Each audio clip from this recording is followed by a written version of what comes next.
بسم الله الرحمن الرحيم الحمد لله رب العالمين والصلاة والسلام على أشرف الأنبياء والمرسلين نبينا محمد وعلى آله وصحبه أجمعين أما بعد.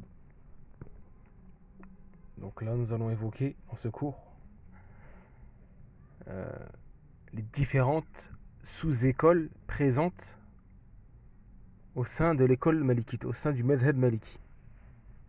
Le madhab maliki, il a 4 sous-écoles. Donc quelle est la cause, parmi les causes justement de la division du madhab en sous-écoles, de l'école en sous-école?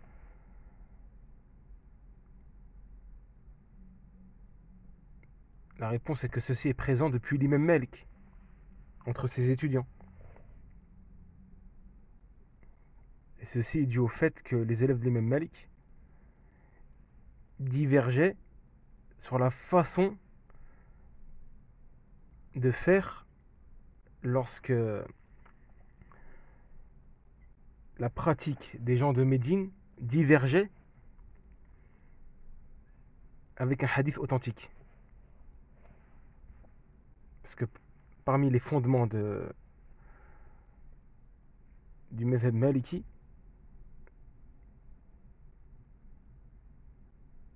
c'est la pratique des gens de Médine. La pratique des gens de Médine est une preuve. Les gens de Médine, c'est qui? Lorsqu'on dit la pratique des gens de Médine, dans le madhab maliki, c'est les compagnons de Médine ainsi que les suiveurs, c'est-à-dire les tabi'in. Donc ça, c'est un fondement du madhab, c'est une base sur laquelle on va en tirer des jugements. Ça, c'est une preuve chez l'imam Maliki. Dans le madhab maliki, ça, c'est une preuve. Si par exemple, si les gens de Médine, les compagnons ainsi que les suiveurs font une chose, ça, c'est une preuve que c'est légiféré. Donc, les étudiants entre eux, les étudiants de l'imam Malik divergeaient sur la façon justement de faire lorsque la pratique des gens de Médine divergeait avec un hadith, contredisait un hadith. Donc il s'est alors créé 2 sous-écoles au sein de l'école malikite, qui fut la sous-école médinoise, qui devance le hadith authentique, même s'il est ahad, à la pratique des gens de Médine en cas de contradiction. Et la seconde sous-école, c'est la sous-école d'Égypte, la sous-école égyptienne, adoptée par Ibn al-Qasim, qui est l'un des plus grands élèves de l'imam Malik, qui était égyptien. Et lui, il devançait la pratique des gens de Médine au hadith ahad, authentique, en cas de contradiction, s'ils s'opposaient. Donc là, dû à cette divergence déjà, dans le fondement, il a été créé 2 sous-écoles, l'école médinoise et l'école égyptienne. La sous-école médinoise, la sous-école égyptienne.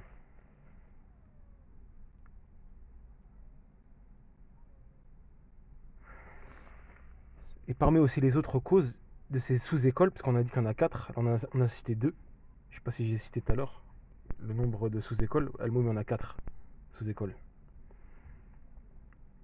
au sein de l'école malikite. Parmi aussi les autres causes de la création de ces sous-écoles, il y a eu l'environnement aussi, où ont vécu les savants malikites. Parce que la 3e sous-école, c'est quoi? C'est la sous-école d'Irak. C'est l'école irakienne, l'école malikite irakienne. Et l'Irak, elle est connue. L'Irak, c'est connu pour les différentes sectes, et groupes. Et ces sectes-là, ces groupes-là, etc., sont connus pour les débats, pour la polémique, les débats, tout ce qui est argumentation rationnelle, etc. Donc les savants malikites d'Irak avaient davantage besoin d'être forts dans la présentation des preuves et dans l'argumentation.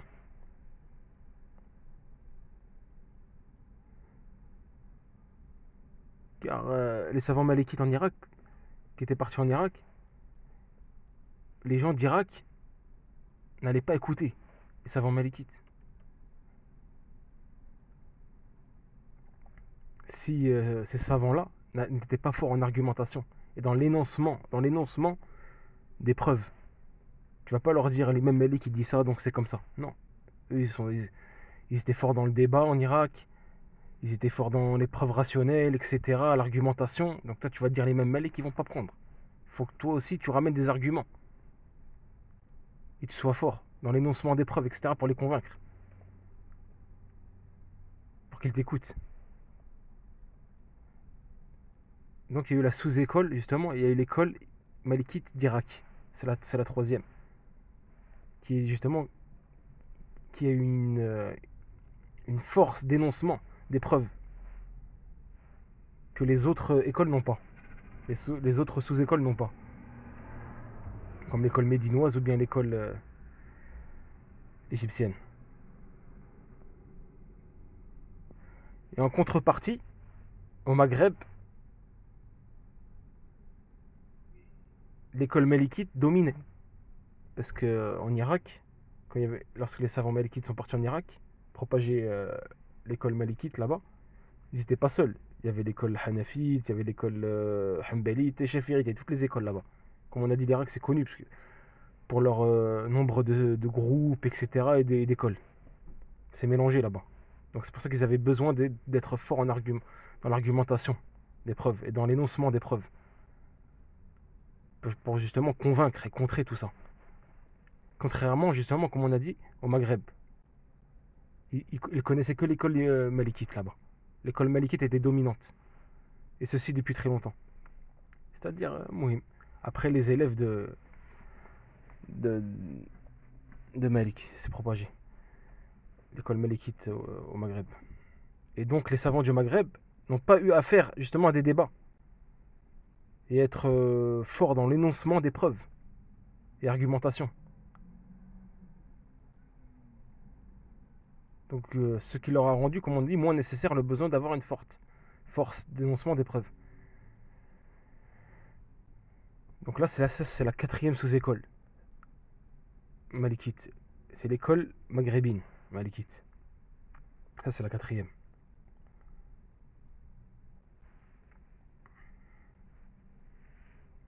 Après, il y a eu les malikites d'Andalousie. Et les malikites d'Andalousie. L'Andalousie, c'est quoi? Ça représente aujourd'hui l'Espagne et le Portugal. Avant, ça s'appelait l'Andalousie. L'Espagne et le Portugal. Ensemble, c'était l'Andalousie. C'était musulman. Et cela pendant 800 ans. Cet état-là était musulman pendant 800 ans. L'Espagne et le Portugal, qu'on appelait l'Andalousie. Et les malikites d'Andalousie, eux, contrairement à ceux du Maghreb, eux aussi avaient une force d'énoncement des preuves, comme ceux d'Irak. Pourquoi? Car l'Andalousie a connu déjà la présence d'une école qui était al-Madhhab al-Awza'i. Eux, au début, ils étaient sur le Madhhab al-Awza'i, l'Andalousie. Et c'est sur le Madhhab al-Awza'i. Pourquoi? Parce que ceux qui ont conquis l'Andalousie, c'était des musulmans du Chem, de la Syrie. Et en Syrie, il y avait l'Awza'i. Et il avait son Madhhab en Syrie, qui était propagé là-bas. Et ceux qui ont conquis, ont ouvert l'Andalousie, et ont combattu les chrétiens là-bas et ont ouvert l'Andalousie, c'était les gens du Chem, de Syrie justement, qui avaient adopté Madhhab al-Awza'i. Donc ils ont propagé l'école de l'Awza'i dans le fiqh. Jusqu'à que intègre les Malikites après. Jusqu'à que l'Andalousie devienne Malikite. Adopte le Madhhab Maliki. Puis Zahiri, littéraliste. L'école Zahiriya, qui est représentée par Ibn Hazm, al-Andalousi. Et les Zahiri, justement, les littéralistes, on traduit en français par littéralistes, parce qu'eux ils prennent que le Coran et la Sunna et le consensus des savants. Ils vont pas après, ils prennent pas le qiyas, etc. Tout ce qui est qiyas, c'est-à-dire raisonnement analogique euh, et autres preuves qu'on a énoncées auparavant. Donc eux, ils sont aussi forts dans le débat et dans l'étalement, et dans le fait de présenter les preuves, dans l'argumentation des preuves. Donc tu peux pas leur dire les mêmes Malik, il dit ça sur ce sujet-là.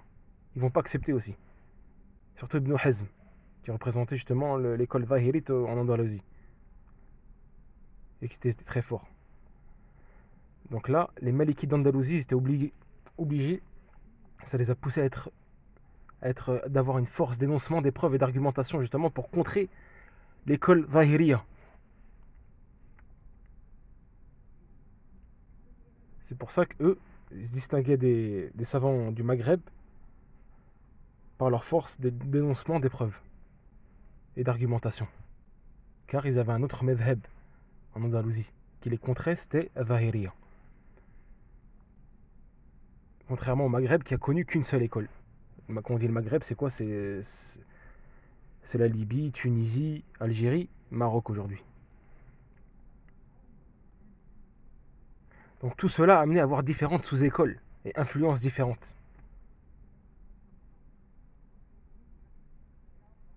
Donc voilà. Et certaines sous-écoles qu'on a citées, parmi les 4 sous-écoles qu'on a citées là, l'école médinoise, malikite, puis l'école égyptienne, l'école irakienne et l'école maghrébine. Donc certaines d'entre eux ont essayé de faire une liaison entre ces sous-écoles-là. Comme c'est le cas de l'école maghrébine, malikite, qui a regroupé justement l'école d'Irak, d'Égypte et de Médine. Et d'ailleurs, Ibn Yahya al-Laythi, qui est un grand élève de l'imam Malik, il rapporte que quand il allait voir Ibn al-Qasim, qui est aussi un grand élève de l'imam Malik, qui est d'origine égyptien,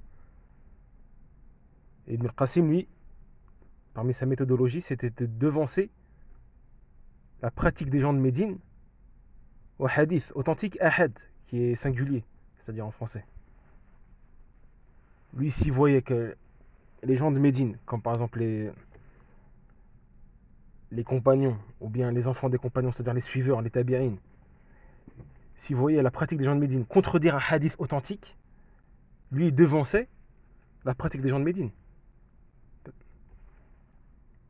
Pourquoi? Parce que si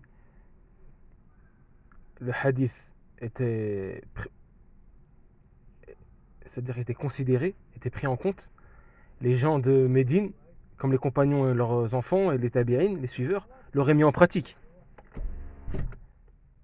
Mais ce n'est pas le cas. Donc c'est qu'il y a quelque chose dans le hadith. Donc là on met en pratique, on devance, on met en avant, on privilégie la pratique des gens de Médine au hadith. Ça c'était la méthodologie de Qasim, grand élève de l'imam Malik. Et Ibn Wahb, qui est aussi un grand élève de l'imam Malik, lui, il devançait le hadith authentique sur la pratique des gens de Médine. Donc quand Ibn Yahya al-Laythi allait voir Ibn al-Qasim, il lui informait de ce qu'il avait pris d'Ibn Wahb. Qu'on devance le hadith authentique, même s'il est singulier, il est ahad, on le devance à la pratique des gens de Médine. Et Ibn al-Qasim lui répondait, délaisse ce hadith-là, qui n'ont pas été pratiqués justement par les compagnons et les suiveurs, les tabi'in, même s'il est authentique. Et quand il allait voir justement Yahya ibn Yahya al-Laythi, quand il allait voir Ibn Wahb, il l'informait de ce qu'il avait entendu d'Ibn al-Qasim, Ibn Wahb lui répondait, délaisse cela. Tout cela provient de la raison et des opinions personnelles. Et ce n'est pas un hadith authentique. Et ce n'est pas des hadiths, mais plutôt quelque chose qui provient de la raison. C'est un argument rationnel. Donc, privilégie le hadith authentique. Donc, Yahya ibn Yahya al-Laythi, il a donc essayé de lier ces deux méthodologies pour en faire une seule.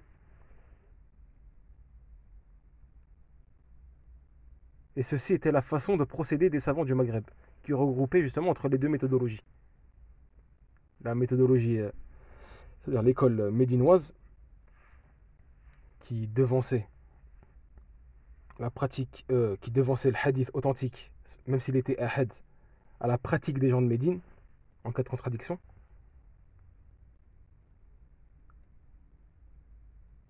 Ainsi que la méthodologie de l'école égyptienne, qui était représentée par Ibn al-Qasim,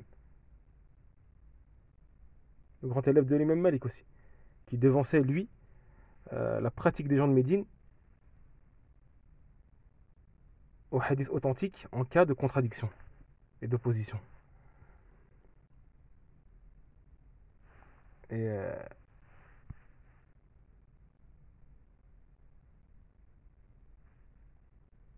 donc, comme on a vu,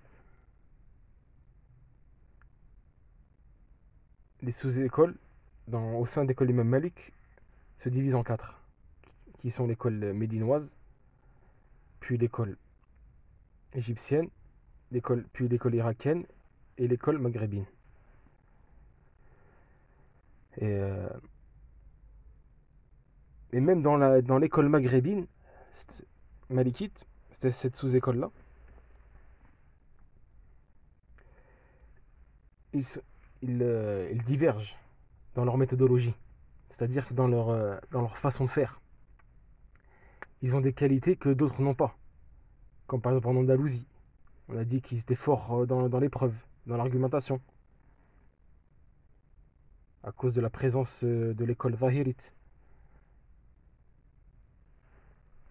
Ils étaient plus forts que par exemple les Malikites du Maroc et de la Mauritanie et de l'Algérie. Par rapport à cela, dans l'argumentation, dans l'énoncement des preuves, même dans la langue arabe aussi. Mais les Malikites du Maroc et de la Mauritanie, eux, ils avaient une capacité de mémorisation. Ils étaient très forts dans la mémorisation. Tandis que les Malikites de Tunisie, eux, ils étaient moins forts dans la mémorisation que les Malikites du Maroc et de la Mauritanie, mais ils étaient eux forts dans la recherche. Dans le fait de faire des recherches, de filtrer les avis, dans la réflexion, de filtrer les avis authentiques et faibles, etc.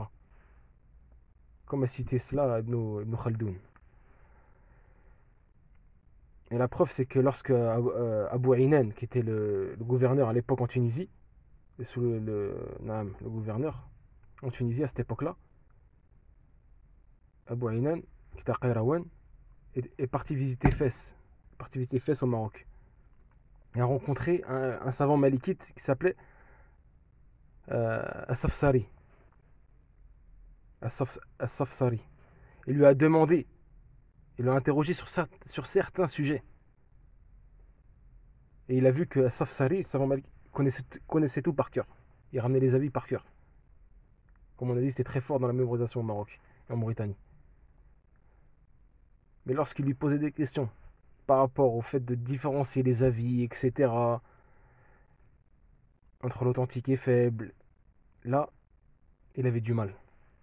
C'est pour ça qu'en Tunisie, ils sont très forts dans la réflexion, dans les recherches, dans le fait de filtrer. Tandis qu'au Maroc, par exemple, ou en Mauritanie, eux, ils sont forts dans la mémorisation, et moins dans le filtrage, dans les recherches, etc., et la réflexion. À cette époque-là. Et tout cela pour dire que, oui, malgré certaines divergences à l'intérieur de l'école maghrébine, malikite, ceci reste qu'une seule sous-école quand même. Ça reste, même s'il y a des petites divergences entre eux, ils étaient plus, par exemple en Tunisie, c'était plus fort. Ils étaient plus forts dans la réflexion, dans le fait de filtrer, etc. Tandis qu'au Maroc, en Mauritanie, c'était plus fort dans le fait de mémoriser, mais moins fort dans la réflexion et le fait de filtrer. Mais ça reste quand même la même école. C'est l'école maghrébine malikite. Pourquoi ? Car il y a une forte ressemblance dans leur méthodologie. Donc c'est la même école. On va rester sous l'école maghrébine, les savants ils disent. Donc la première sous-école, c'est quoi ? C'est l'école médinoise, qui est le berceau de l'école malikite. Car c'est là-bas où étaient les élèves de Malik. On les appelait les Médaniyoun, les Médinois. Les élèves de Malik, on les appelait les Médinois, comme ils étaient là-bas. Ils ont pris directement de Malik à Médine. Et parmi eux, Ibn Majishun, wa Mutaraf, wa Abdullah ibn Nafi', wa Muhammad ibn Maslama. Donc eux, c'est eux qui représentaient justement l'école médinoise, malikite. C'est les élèves de Malik. Mais cependant, les plus connus, qui ont fait évoluer justement l'école malikite, c'est Ibn Majishun et Mutaraf. Ibn Majishun et Mutaraf. Et comme on a dit, la sous-école médinoise, l'école médinoise malikite, eux, ils devançaient le hadith authentique du prophète sallam à la pratique des gens de Médine. Comme on a vu avec l'histoire de Yahya ibn Yahya al-Laythi, précédente. Et cette école-là, médinoise, justement, qui est représentée par la majorité des élèves de Malik, ils n'avaient pas de parole sur quel est l'avis prépondérant, ou bien quel est l'avis connu, etc. Et ils n'avaient pas tout ça, parce que là, c'était le début. C'était les élèves, c'était le début encore. Mais ils s'appuyaient beaucoup, eux, leur particularité, c'était qu'ils s'appuyaient beaucoup sur les hadiths du prophète sallam et les athar. Ils n'acceptaient pas de devancer la pratique des gens de Médine au hadith authentique, en cas de contradiction. Donc voilà. Et beaucoup de livres ont été écrits de cette sous-école, école médinoise, mais la majorité ont disparu. Mais on peut retrouver justement les avis de ces livres qui ont disparu dans les livres de référence qui sont toujours présents, comme Al-Mudawwana de Sahnoun, ou bien dans le livre Al-Utbiyya, etc. C'est des livres de référence anciens. On peut retrouver justement les avis de ces livres disparus de l'école de Médine. Et la sous-école justement médinoise, l'école médinoise malikite, est restée présente à Médine jusqu'au 6e siècle de l'Hégire. Jusqu'à que les Rafida, les Shia Rafida, prennent le pouvoir à Médine. Parce qu'à un moment de l'histoire, ils ont pris le pouvoir à Médine. Ils sont accaparés, c'est-à-dire qu'ils sont accaparés de Médine. Et là, c'est à partir de là que l'école malikite, le madhab maliki, s'est affaibli et est parti de Médine. Lorsque est venu les Rafida, les Shia. Donc cela jusqu'au 6e siècle de l'Hégire. Et après 6e siècle de l'Hégire, le madhab malikite a disparu de Médine. Puis après l'école, donc la deuxième sous-école malikite, c'est, comme on a dit, l'école égyptienne. Elle est très ancienne aussi. Et a connu beaucoup d'élèves de l'imam Malik. Parmi eux, Ibn al-Qasim. Ou Ibn Abi al-Hakam. Donc Ibn Abi al-Hakam et Ibn al-Qasim sont venus avec de nombreux avis de l'imam Malik. Car eux, c'était des élèves de l'imam Malik d'origine égyptienne. Et donc après la mort de l'imam Malik, ils sont revenus dans leur pays d'origine qui est l'Égypte. Et ont propagé les avis de l'imam Malik qu'ils ont appris à Médine, en Égypte. Ainsi que Ashhab aussi, qui est un des élèves de l'imam Malik. Ashhab qui est égyptien aussi. Et tout cela ont propagé. Ces élèves-là de l'imam Malik qui étaient d'origine égyptienne ont propagé justement les avis de l'imam Malik en Égypte. D'où justement l'école égyptienne malikite. Après l'école médinoise. Et Ibn Qasim est le plus connu des élèves de l'imam Malik. Et ses paroles sont devancées sur les paroles d'autrui, parmi les élèves de l'imam Malik. Car parmi les caractéristiques de Ibn Qasim, c'est qu'il a côtoyé l'imam Malik, environ 20 ans. Et c'est pour cela qu'il a une forte connaissance des avis de Malik, que nul autre possède. Et parmi la particularité de cette sous-école-là, l'école égyptienne, malikite, c'est le fait de faire devancer la pratique des gens de Médine, qui sont les compagnons et les suiveurs, les tabirines, sur le hadith authentique qui est ahad, même qui est singulier. Contrairement à l'école médinoise. Et eux, l'école égyptienne, ils ne sortent pas des avis de l'imam Malik. Contrairement aux malikites de Médine, qui divergeaient parfois avec l'imam Malik. Les élèves de Malik d'Égypte, et surtout Ibn al-Qasim, ne divergeaient jamais avec les avis de l'imam Malik, presque. Et c'est pour ça que beaucoup après, les malikites qui sont venus après, se basaient beaucoup sur les avis de l'imam Malik. Pourquoi ? car il disait que celui qui a étudié chez l'imam Malik le plus longtemps, qui l'a côtoyé le plus longtemps, c'est Ibn al-Qasim. Donc il connaît mieux ses avis. Et en suivant Ibn al-Qasim dans ses avis, on va suivre l'imam Malik dans ses avis, forcément. Puis après, l'école malikite, justement, a affaibli en Égypte. Après un certain temps, elle a affaibli en Égypte, pour des raisons politiques, jusqu'à que l'Égypte accepte après toutes les écoles. Et ceci jusqu'à aujourd'hui. En Égypte, maintenant, tu as les 4 écoles. Tu as l'école Maliki, tu as l'école Hanafi, tu as l'école Hanbali, tu as l'école Shafirite. Après que l'Égypte suivait l'école malikite, comme on a dit pour des raisons politiques, maintenant elle a accepté les 4 écoles. On retrouve les 4 écoles en Égypte.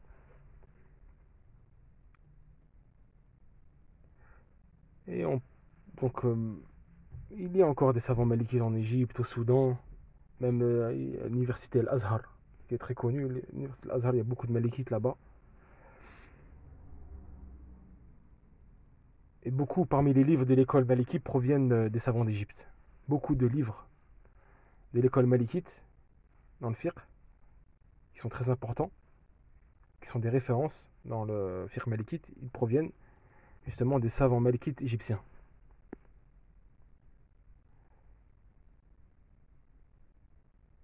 Et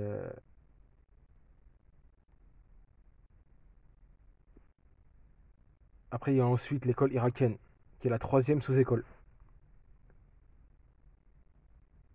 Donc beaucoup des élèves de Malik de Médine sont partis en Irak, comme Ibn Mahdi ou Al-Qa'nabi. C'est des élèves de l'imam Malik qui sont partis en Irak, eux. Et ont propagé les avis de l'imam Malik en Irak. Et eux ont eu des élèves qui, à leur tour, ont propagé aussi les avis de l'imam Malik. Puis après est venu le Qadi Ismail en Irak. Puis le Qadi Abdel Wahhab, ou Ibn al-Jallab, ou Ibn al-Qassar. Ceux-là, c'est des savants malikites irakiens. Et ont travaillé, ont propagé l'école malikite. Donc là, celle-là, cette école-là, c'est l'école malikite irakienne, on appelle, qui est la 3e école. Et de cette sous-école-là, justement, est sorti de nombreux grands savants. De nombreux grands savants. Et comme on a dit précédemment, que la présence de plusieurs groupes en Irak et plusieurs écoles juridiques a fait que les savants malikites d'Irak, justement, ont eu besoin de l'argumentation et d'avoir une force dans l'énoncement des preuves, justement, pour contrer toutes ces choses-là. Et ont eu besoin aussi d'écrire des livres dans Usul Fiqh, dans les fondements du fiqh malikite, pour justement contrer les autres écoles qui étaient présentes en Irak et les groupes. Donc cette sous-école-là, qui était l'école malikite irakienne, s'est différenciée avec les autres écoles par rapport à ça.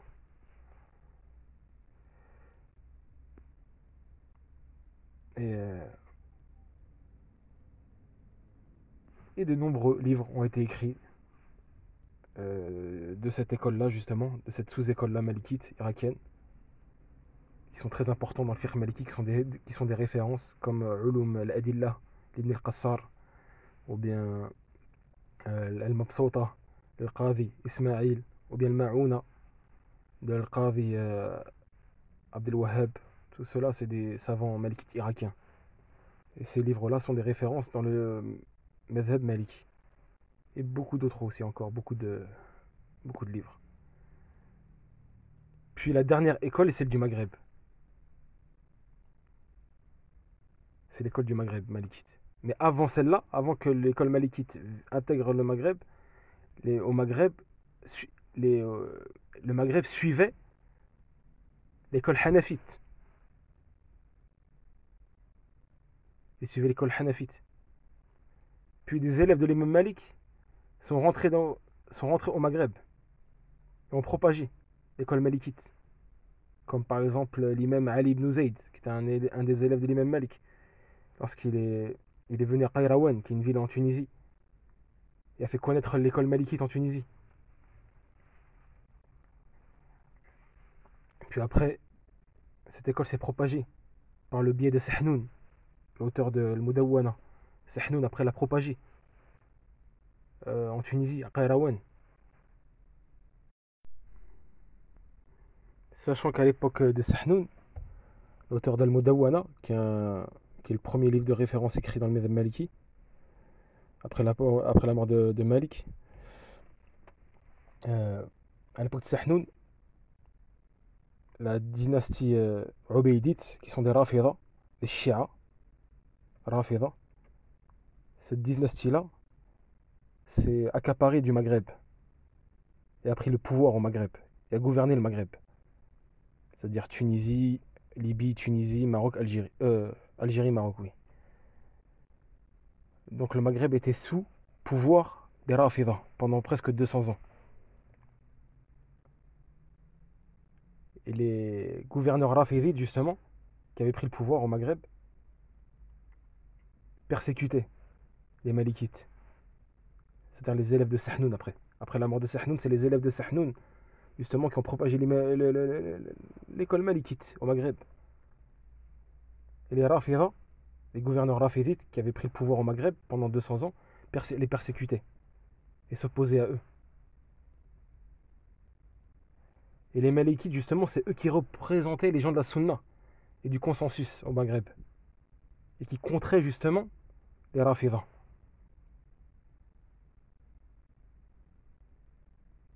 Et donc, les Malikites, qui représentaient les gens de la Sunna et du consensus, s'opposaient durement aux Rafida, aux gouverneurs rafidites qui avaient pris le pouvoir justement au Maghreb pendant presque 200 ans. Et ont répondu fermement aux innovations des Rafida et à ces Rafidites et à cette dynastie Ubaydite. La dynastie Ubaydite, elle s'appelle. Et cette fermeté, justement, a permis à l'école malikite de perdurer. Parce que les Rafida, qui ont gouverné justement le Maghreb pendant presque 200 ans, voulaient faire disparaître le Madhab Maliki. Parce que le Madhab Maliki, c'est un Madhab des gens de la Sunna. Comme les trois autres Madhab. Mais avec leur fermeté, elle a perduré. Malgré l'hostilité, justement, des gouverneurs Rafidites. Et l'école malikite, elle est restée aussi après lors du gouvernement des Mourabitines, des Almovarides, ils appellent ça Almovarides. Parce qu'après, ceux qui ont gouverné le Maghreb, c'est les Mourabitines, Al-Mourabita. Daulat Mourabita, les Almovarides, je crois on dit en français. Qui avaient pour capitale Marrakech. Leur capitale était à Marrakech. C'est eux qui ont construit la ville de Marrakech. Les Almovarides, le Daulat, c'est-à-dire les Al-Mourabitines, la dynastie Mourabitine. Et se sont accaparés tout l'ensemble du Maghreb. Puis après est venue la dynastie Al-Mouahidine. Donc là, le Madhab Malikite était présent aussi durant Al-Mourabitine, les Almovarides. Les Almovarides ont adopté le Madhab Maliki. Puis après est venue Al-Mouahidine, la dynastie, je crois Al-Mouad, ils disent en français Al-Mouad, Al-Mouahidine. C'est une autre dynastie aussi, qui était au Maroc, qui avait pour capitale aussi Marrakech. Parce que c'est eux qui ont mis fin à la dynastie Almovaride, Almorabita, et c'est eux qui ont pris la relève. la dynastie Al-Mouahidine, les Almohades. Mais eux, contrairement aux Almovarides, Mourabitines, eux ils étaient contre le madhab malikite. Pourquoi? Parce qu'eux ils avaient adopté, les Mouahidines, la dynastie Mouahidine, qui gouvernait le Maghreb à ce moment-là, avait adopté l'école Zahirite, littéraliste, celle d'Ibn Hazm. Donc ils étaient contre l'école malikite. Donc ils ont brûlé beaucoup de livres malikites dans le fiqh. Puis après la dynastie Al-Mouahidine, Al-Mouad, l'école malikite est revenue en force jusqu'à aujourd'hui, au Maghreb. Et les livres malikites au Maghreb sont très nombreux, qui est sorti de cette école justement, l'école maghrébine, qui est la quatrième sous-école malikite. Parmi eux, Al-Mudawwana de Sahnoun, qui est d'origine tunisienne, maghrébin. Aussi les livres de Ibn Abi Zayd al-Qayrawani, qui est maghrébin, comme Al-Risala, qui est très connu, son livre Al-Risala, qui est enseigné partout au Maghreb, d'Ibn Abi Zayd al-Qayrawani. Il a aussi An-Nawadir wa Ziyadat, Ibn Abi Zayd al-Qayrawani. Ça, c'est des références. Al-Tabsira lil-Lakhmi, Al-Tabsira de Lakhmi, qui est maghrébin aussi. Et plein d'autres livres aussi, qui sont tellement nombreux que l'on ne peut citer tous ici, qu'on citera, Inch'Allah, au prochain cours. On va citer les références malikites et les ouvrages malikites importants. Donc là, nous avons résumé les sous-écoles malikites. Et de façon concise. Et cela, Inch'Allah, c'est suffisant. C'est ce qu'il faut savoir, Inch'Allah, sur le sujet. Après, il y a des livres qui ont été écrits, qui développent plus, qui s'étalent plus sur le sujet. Et Inch'Allah, ça c'est suffisant si on sait ça déjà, alhamdulillah. Wa sallallahu ala nabiyyina Muhammad.